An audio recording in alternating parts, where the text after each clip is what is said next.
We're always told to invest in what we know, to bet on our own country. It feels right, doesn't it? It feels patriotic. But what if that very strategy, the one that feels so safe and comfortable, is actually the single biggest risk you're taking with your long-term wealth? Well, in this explainer, we're going to break down why looking beyond your own borders isn't just an option. It's the shield your financial future absolutely needs. Okay, so let's tackle this head on. It's a question that comes from a place of pride, of optimism, especially when you live in a place, an incredible growth story like India. I mean, you see the progress, you feel the momentum, and you think, why on earth would I put my money anywhere else? It seems like the most obvious common sense move. But is it really the smartest one? So here's what we're going to walk through. We'll start with the risk of that all-in home country bet. Then we'll look at some cautionary tales from history, some ghosts of markets past. We'll face a few of India's uncomfortable truths, and then we'll see how global diversification really does act like a shield. And finally, we'll talk about a new way to think about investing, what we're calling smart patriotism. Right, so this idea of betting 100% on your home country, it feels safe because it's familiar, we get it, but when it comes to investing, what's comfortable is very rarely what's most prudent. When you go all in like this, you're not just betting on a few companies, you're betting your entire financial future on a single economy, a single government, and a single currency. And to really grasp just how big that bet is, you need to see this next number. 4%. That's it. As big and as dynamic and as full of potential as the Indian economy is, it's still just 4% of the entire world's stock market value. So think about it. If you are 100% invested in India, you are actively choosing to ignore the other 96% of global opportunities, the other 96% of innovation, of growth, of different economic cycles.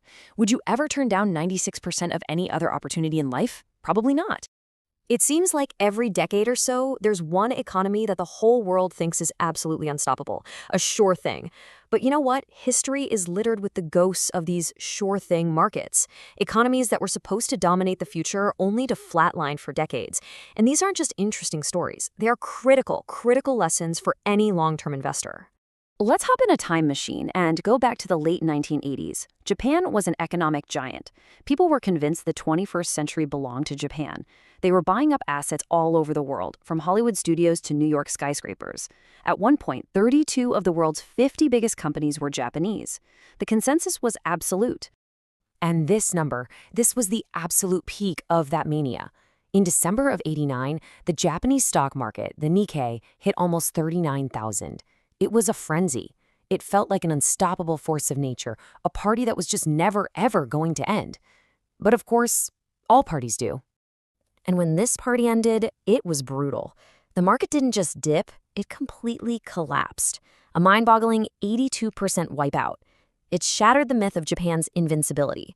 But believe it or not, that catastrophic crash wasn't even the most painful part of the story. 34 years. Just let that number sink in. If you invested at the peak in 1989, you had to wait until 2024 just to get back to where you started. And that's not even counting inflation. That's an entire career, an entire investing lifetime with basically zero growth from your home market. And listen, this isn't just a Japan story. It's a pattern. In 2011, Brazil was the hottest emerging market, the star of the BRICS, but it delivered zero returns in dollar terms for almost 20 years. More recently, everyone assumed China would become the world's undisputed economic leader, but since its 2021 peak, its market has been hammered. The lesson is clear. Today's darling can easily become tomorrow's disaster. Okay, so let's bring it all back home. It's really easy to get caught up in the excitement and believe, oh, but India is different. And it is, in many ways. But a cautious, prudent investor, which is what we should all aim to be, has to look beyond the hype and acknowledge the real challenges that could lie ahead. The first uncomfortable truth is realizing just how concentrated we already are. I mean, look at this. A massive 77% of Indian household wealth is locked up in real estate, another 11% in gold. All of our financial assets, stocks, mutual funds, bank deposits, all of it is just a tiny 5% sliver. We are already overwhelmingly betting on our domestic economy. And while the growth story is exciting, a smart investor looks at the risks. First, our huge young population. Is that a dividend or a liability if we can't create enough high-quality jobs, especially with AI on the rise? Second, our manufacturing sector, for all the talk, still lags behind neighbors like Bangladesh and Vietnam. Third, our stock market is already priced for perfection, as we'll see in a second. And finally, there's huge economic disparity within India itself, which creates its own set of challenges. These are real headwinds. So let's zoom in on that valuation point. This chart shows the PE ratio, which is basically a quick way to gauge how expensive a market is. And you can see India is trading at a ratio of around 24. Compare that to China at 15 or Brazil at a really low 8.5. Now, a high valuation doesn't automatically mean bad things, but it does suggest a lot of the future good news is already baked into today's prices, which can limit your future returns. Okay, so we've identified the big problem, being way too concentrated in a single, complex, and pretty expensive market. So, what's the solution? This is where that global diversification shield comes in. It's all about building a portfolio that's resilient, one that can handle a storm no matter where it comes from. Now, to really get this, we just need to understand one key idea: correlation. All it means is how two things move in relation to each other. If they have a high correlation, they both go up and down together. But for real diversification, what you want is low correlation. You want one asset to zig while the other one zags.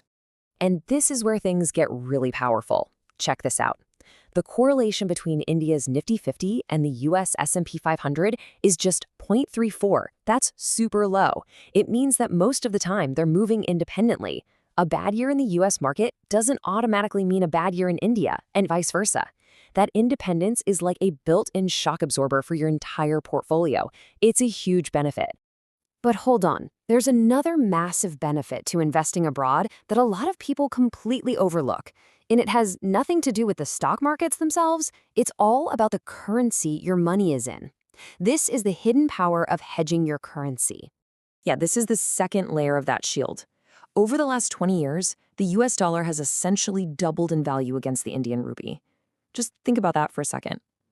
Even if your US investment made zero return, it went completely flat. Your wealth in rupee terms would have doubled anyway just from that currency shift. That is a massive tailwind protecting your purchasing power on a global scale.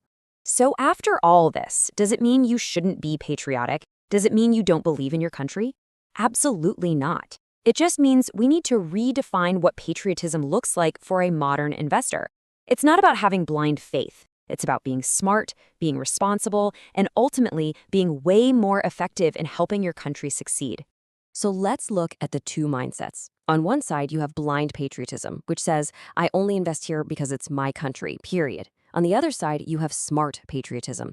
This says, I'm going to build my personal wealth in the most effective way I can, by investing globally. That way, I can earn more, spend more, and pay more in taxes right here at home, which strengthens my country from a position of real financial power. It's about being a much more impactful citizen. And the best part? Getting started has never, ever been easier. You can open accounts to invest directly in foreign stocks. Or even simpler, you can buy ETFs, exchange-traded funds, right here in India that track global markets like the S&P 500. You can even set up a systematic investment plan in SIP for these international ETFs, just like you do for your Indian mutual funds. You make it a steady, disciplined habit. And this quote from the source material just perfectly captures this entire idea. It's not just about investing in your country, it's about building your own success so that you can be a bigger part of your country's economic engine. Your success and your country's success become linked in a much, much more powerful way. So we'll leave you with this final thought to reflect on. We are all hopeful about our country's future. We should be. But hope is not an investment strategy. A truly strong, resilient portfolio isn't built for that